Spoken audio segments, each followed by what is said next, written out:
Hello, what I have for you right now is a problem I like to call super soap.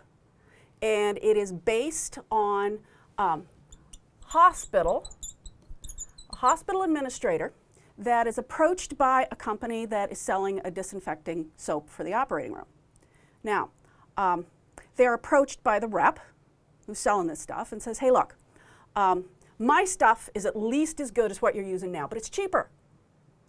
And the hospital rep says, hey, or the hospital administrator says, hey, I am good with saving money, but I have to have soap that's at least as good, if not better, than the stuff I'm using now, because I can't have my patients getting infected and all these other staph infections and whatnot. So what the rep does is gives you a couple of weeks worth of soap.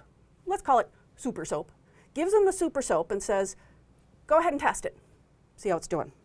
Well, okay, so what we're going to do is we are going to look at operating room germ levels. And this is a large hospital, and the large hospital has 1, 2, 3, 4, 5, 6, 7, 8 operating rooms. So we will call these operating rooms very cleverly A, B, C, D, E, F, G, and H. Each of these operating rooms tends to be used for different things.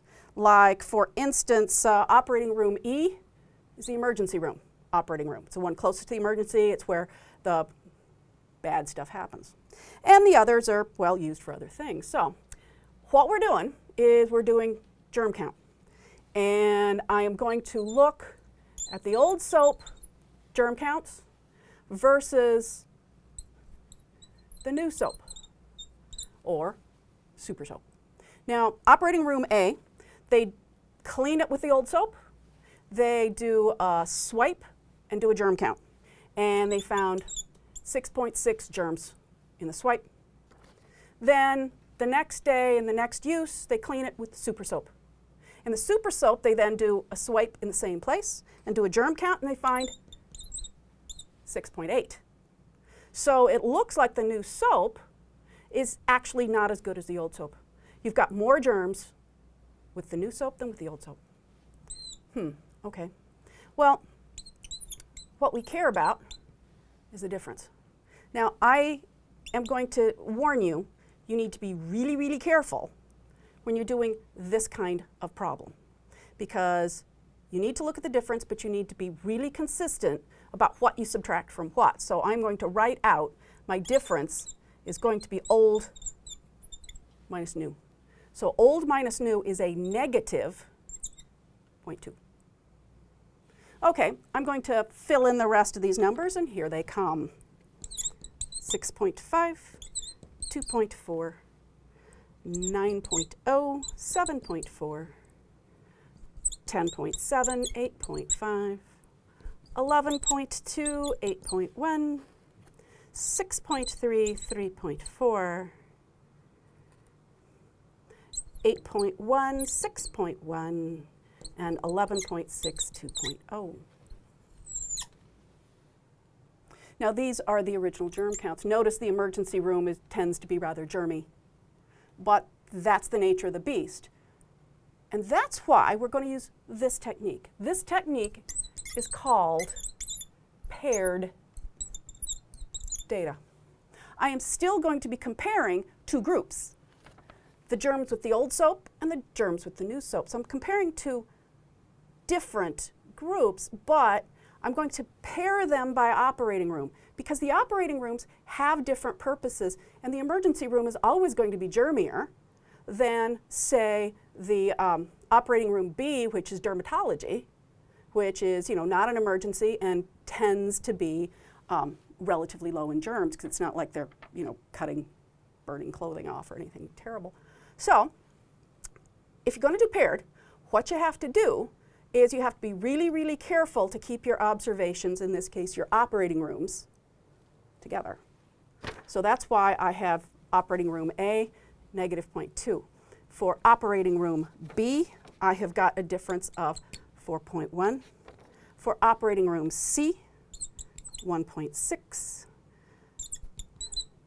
2.2, 3.1, 2.9. This last one is 9.6, and this is 633. Oh, that one's 2.9. This one, nope, sorry. This one is exactly 2. And I'm getting rid of the orange marker. That one is exactly 2. So, in order to do this kind of analysis, all we're going to care about are the differences. So once you have done this and you've been very careful to be consistent, old versus new, all the way across, you actually get rid of the original data. The only data you care about are these differences. So we look at the average difference, and the average difference here turns out to be a positive 3.1625. The sample standard deviation from the difference turns out to be 2.89. And so what we do is we do our tests based on this. To do our tests based on this, again, this upper data is gone. All we're doing is this. So the number of observations is the number of operating rooms. 1, 2, 3, 4, 5, 6, 7, 8. So I've got 8 operating rooms, 8 observations. Okay, so where is my null hypothesis? My null hypothesis is that the true difference is 0. In other words, they're exactly the same. My alternative, the difference is not 0. Okay, so what I have here is I have got a business type problem. Well, I've got a business type problem, so I guess I can still use the 1.96. So I guess I will. So my significance level is 5%. Means my confidence level is 95%. That means my critical value is that 1.96. Let me put that where you can see it.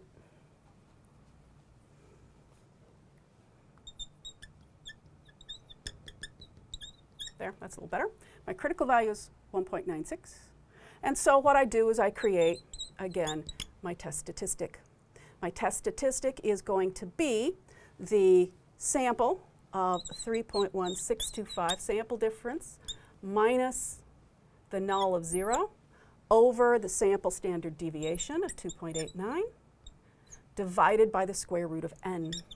Again, n is the number of observations that are operating rooms of 8. I get a test statistic here of 3.095. Again, what we do is determine our acceptance and rejection region. And I know at this point it's getting a little boring, but repetition is really good for you to see, to get used to how to do this. Okay, so when I am looking at a 5% significance level, I need a critical value. But let's remember that I have a sample standard deviation. To have a sample standard deviation, I am going to need a critical t value from the t table. I'm going to need degrees of freedom of n minus 1, or 8 minus 1, or 7.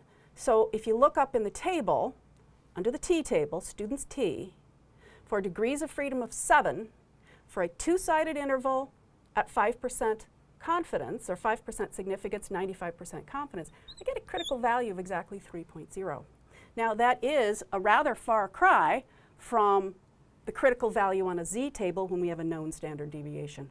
But that's because of the uncertainty of the sample standard deviation. So when I do my acceptance rejection region down here, I've got an acceptance region of 95%, and that means I need my 0.025 in each tail, and my critical value is exactly 3.0 and minus 3.0. All right. I did my test statistic, and it's 3.095. 3.095 just barely misses this critical value. So I'm just barely going to reject the null, that they are the same. So I'm rejecting that they are the same, so they are not the same. If they're not the same, what are they? Go look at this average difference. The average difference is positive. Okay, so it's positive, and the difference is old minus new.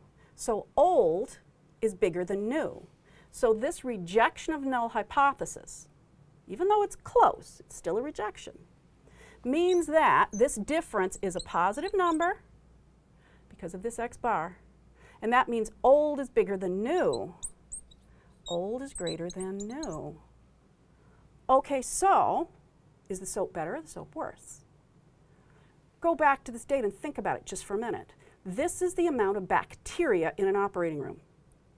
I've just found that there is more bacteria from the old soap than the new soap.